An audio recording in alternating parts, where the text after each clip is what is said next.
The snowy egret hunts by stirring up the bottom with his feet, hoping that the particles that he raises from the bottom will attract fish.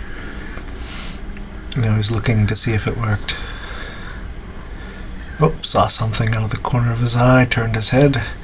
Now he's moving in that direction. Looking for it, following it, waiting for it to come close enough.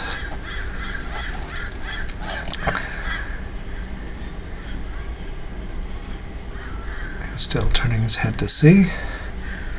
And there, I think he sees it.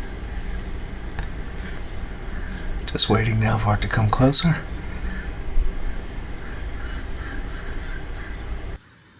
And there, he sees it. And a miss this time. Hit like and subscribe for more of our original animal videos.